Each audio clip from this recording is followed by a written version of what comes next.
Pakistan super লিগে খেলতে যাওয়ার আগে জাতীয় দলের সহকারী কোচ মোহাম্মদ সালাউদ্দিনের সঙ্গে একান্ত আলাপে লিটন কুমার দাস অফ ফর্ম কাটিয়ে কিভাবে করাচি কিংসের ডেরা থেকেই জ্বলে ওঠা যায় সে ভাবনাতে আছেন ক্লাসিক্যাল এই ব্যাটার। শুধু লিটন নন, পিএসএল এ দল পাওয়া নাহিদ রানা, রিশাদ হোসেনও প্রিয় কোচের কাছ থেকে মিরপুরে গল্প আড্ডার ফাঁকে নিয়েছেন প্রয়োজনীয় টিপস।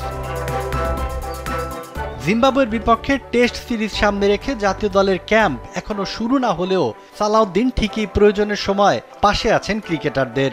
জাতীয় দলে যখন কোচিং করাতেন না, তখনও দেশের তারকা ক্রিকেটারদের নির্ভরতার অপর নাম ছিলেন এই সালাউদ্দিন। 2019-এর আইপিএলে সাকিব আল হাসানের আমন্ত্রণে ভারতের হায়দ্রাবাদ গিয়েছিলেন সালাউদ্দিন। ওয়ালটন আবারও মিলিয়নিয়ার অফারে ওয়ালটন ফ্রিজ কিনে আপনিও হয়ে যেতে পারেন মিলিয়নিয়ার।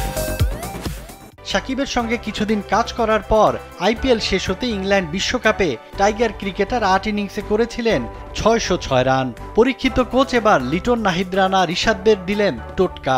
তাতে আত্মবিশ্বাস নিয়েই লাহোরের বিমানে ওঠার অপেক্ষায় রিশাদ। দেশের বাইরের প্রথম ফ্র্যাঞ্চাইজি আসর মাতাবেন লাহোর কালান্দার্সের হয়ে। শনিবার মিরপুরে অনুশীলনের পর রিশাদ তো জানিয়ে দিলেন চ্যাম্পিয়ন হয়ে ফিরতে চান দেশে। প্রথমে আলহামদুলিল্লাহ যে এনওসি পাচ্ছি এবং যাচ্ছি পাকিস্তানে, তো এর চেয়ে বড় আমার কাছে মনে হয় না যে আমি এর থেকে বড় খুশি আর কি, যে যাচ্ছি ইনশাল্লাহ। তো ভালো করার চেষ্টা করবো, টুর্নামেন্টটা চ্যাম্পিয়নে আসার চেষ্টা করবো ইনশাল্লাহ। অফ ফর্ম কাটিয়ে ওঠার দারুণ সুযোগ লিটনের সামনে। পিএসএল এ খেলতে যাওয়ার আগে ঢাকা প্রিমিয়ার লিগে রোববারের ম্যাচটা খেলতে পারেন গুলশান ক্রিকেট ক্লাবের ব্যাটার। দলটির কোচ খালেদ মাহমুদ সুজন মনে করেন লিটনের জন্য খুবই ভালো প্ল্যাটফর্ম নিজেকে কক্ষপথে ফেরানোর। সবচেয়ে বড় কথা, লিটন যদি পুরা প্রথম একাদশে প্রথম থেকে খেলে সেটা সবচেয়ে বড় জিনিস। আমি মনে করি যদিও খেলে তাহলে এটা, এবং যদি খেলায় ভূমিকা রাখতে পারে, ম্যাচ জিতানোর জন্য, তাহলে দারুণ একটা ব্যাপার হবে।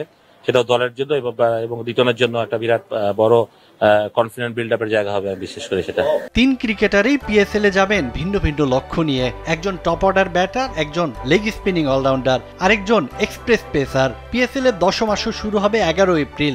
দেখার অপেক্ষা বাংলাদেশের ক্রিকেটারদের একাদশে নিয়মিত সুযোগ মেলে কিনা। সাজ্জাদ খান, কালবেলা।